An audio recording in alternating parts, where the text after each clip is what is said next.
Talk, shop, pop, movies.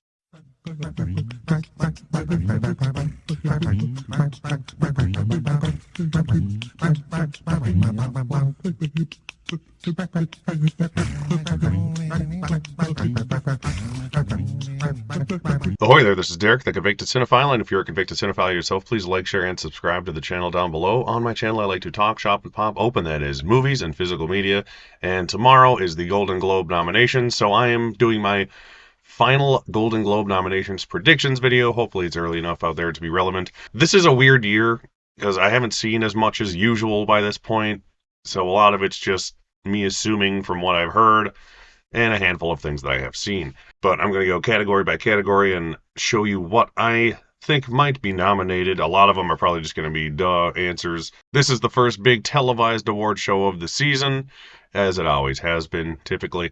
So let's see what I think will get nominated this year. For Best Picture, I have Oppenheimer, Killers of the Flower Moon, Maestro, Past Lives, Anatomy of a Fall, and my questionable pick, I'm going with All of Us Strangers. There's a handful of other things that could easily make it on here. This one is doing so well at the British Independent Film Awards with wins and nominations at the Independent Spirit Awards here in America that I think it might squeak in here. Most of these categories now have 6 nominees, which is unnecessary, but what are you going to do? So there's a lot of cases where like the top 5 are so obvious. What do I do for number 6? And I'm just going to throw out All of Us Strangers for that one. For Best Film Drama Actress, I'm going with Lily Gladstone from Killers of the Flower Moon, Sandra Hüller from Anatomy of a Fall, Greta Lee for Past Lives, Annette Bening for Naiad, Carey Mulligan for Maestro, and my shot in the dark one in this category is my 100 to 1 odds for Tiana Taylor for 1001. 100 to 1 for 1001. There we go. But this movie's been getting a lot of praise, and so has her performance.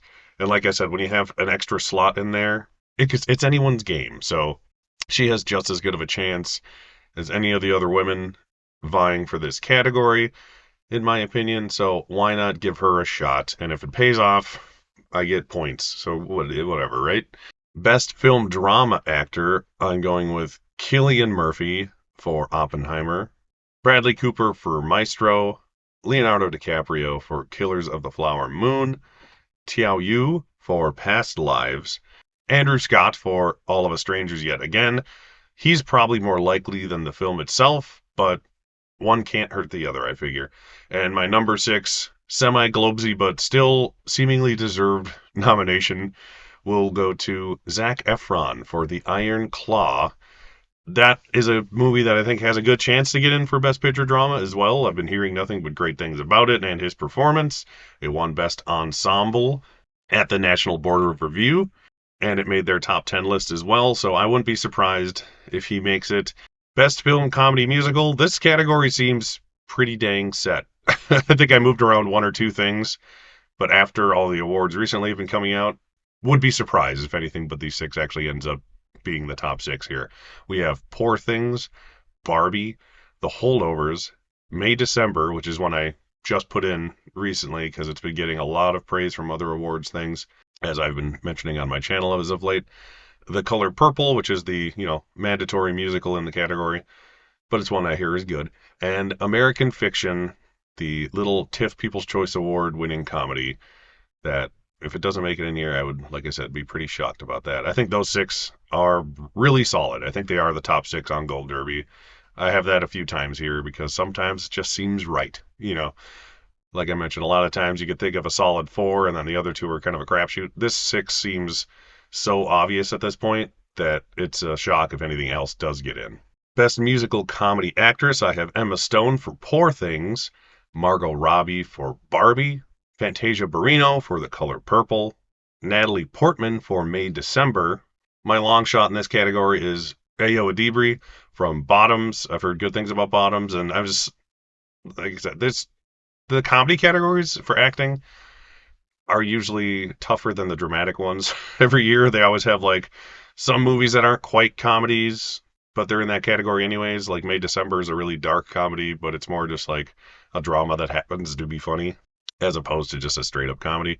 And then the sixth slot, I put back in Jennifer Lawrence for No Hard Feelings because that's really the one movie in this category that is like a straight up ha ha funny comedy that has no other dramatic frills to it, really.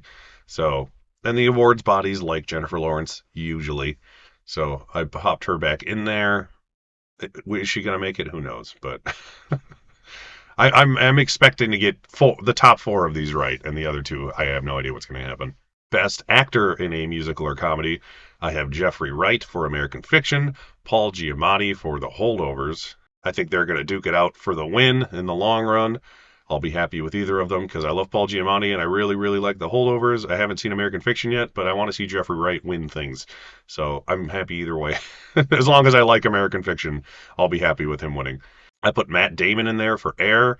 That's another drama that happens to be kind of funny movie that is in the musical or comedy category. That could easily get nominated in the Best Picture too. I think that's like a strong number 7. If I was going to show the top 7, it would be number 7 for musical or comedy picture.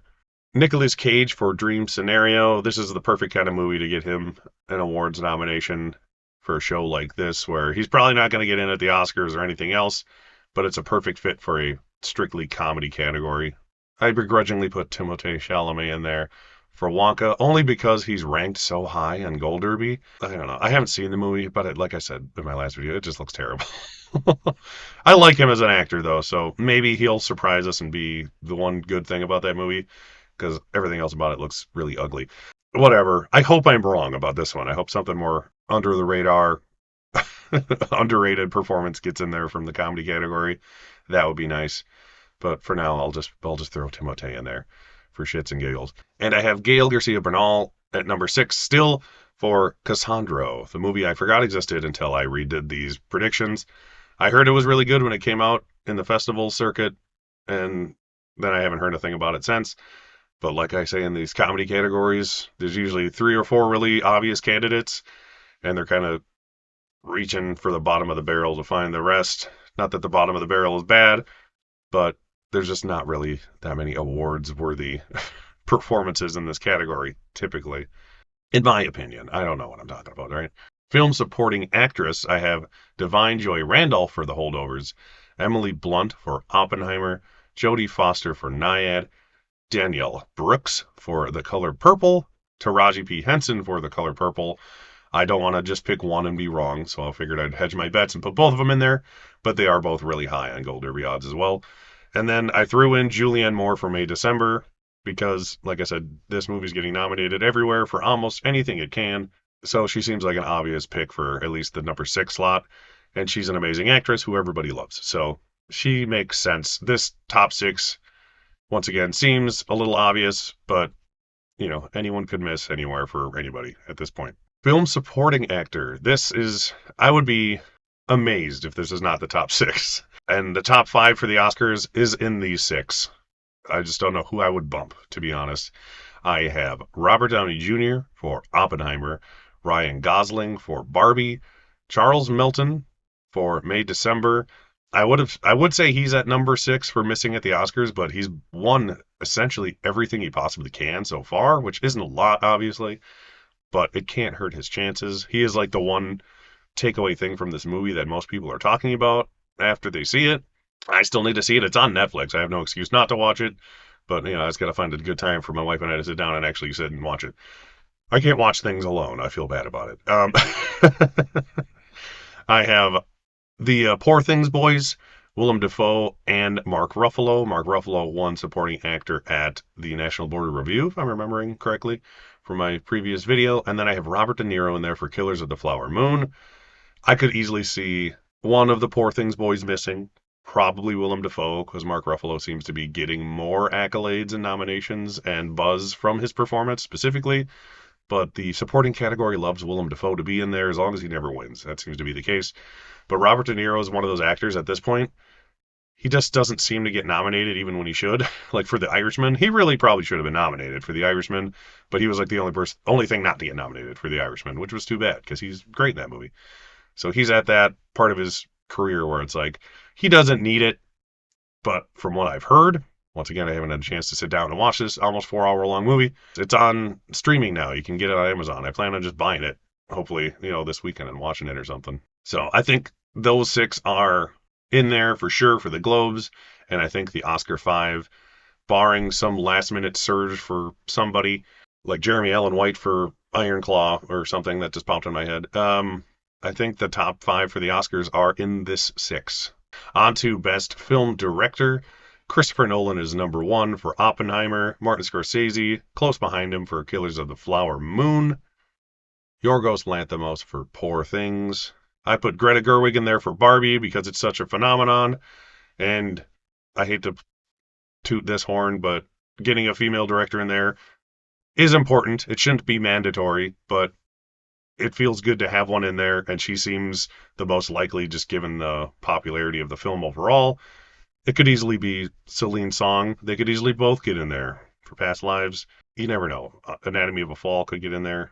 Could be anything. But Barbie just seems to be the most obvious, so I'm going with that today. I have Alexander Payne in there for The Holdovers because Alexander Payne loves to get nominated for directing everywhere most of the time. And I love Alexander Payne, and I'm usually okay with his nominations when he gets them. So I have him in there for The Holdovers. And then Bradley Cooper for Maestro at my number 6. These aren't technically like the order of which I think they will get nominated necessarily. Sometimes, but not really, because I move them around throughout the season. But I've heard Maestro is a much bigger directing feat than A Star is Born was. And A Star is Born was very solid, but I hear he's much more creative and daring with this one.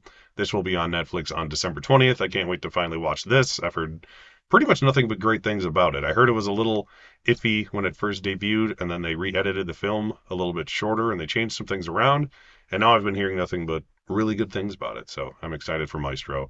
And this might finally be Bradley Cooper's Oscar win, but probably in the acting category more so than directing or picture, in my opinion.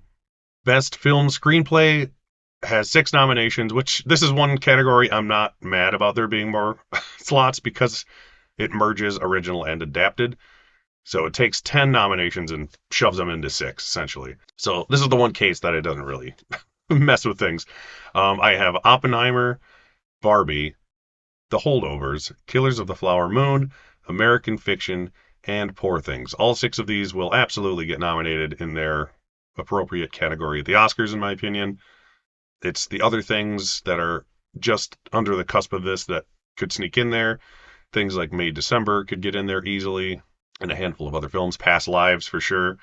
But I think this 6 is guaranteed Oscar nominations, so they're a safe 6 to guess for the Globes, if that makes sense. And last but not least, we have animated feature. For some reason, they don't let you predict international feature on here, so I'm not going to do that and pull movies out of my butt. You know what? I'm just going to do this. I'm not going to do a full international film prediction, but I will guarantee you it's going to have Zone of Interest and Anatomy of a Fall in there. Zone of Interest is on the cusp for Best Picture Drama. It could be in there easily, but I know it's a hard to watch film. It might not be one some people even want to watch or go back to. I think slightly more audience-friendly movies could get in before that, but they will both get in for international feature. Anatomy of a Fall is not eligible at the Oscars because France did not submit that movie, but I think the Globes have different rules for that, so it should probably get in here, and that will probably win. I'm just going to say that now because it's literally won everything else so far, and everyone seems to love it, and it seems like a Best Picture nominee. But on to the final predictable category here, Best Animated Feature. I have Spider-Man Across the Spider-Verse, which would probably win. Boy and the Heron seems like a guaranteed nomination, regardless of its chances of winning.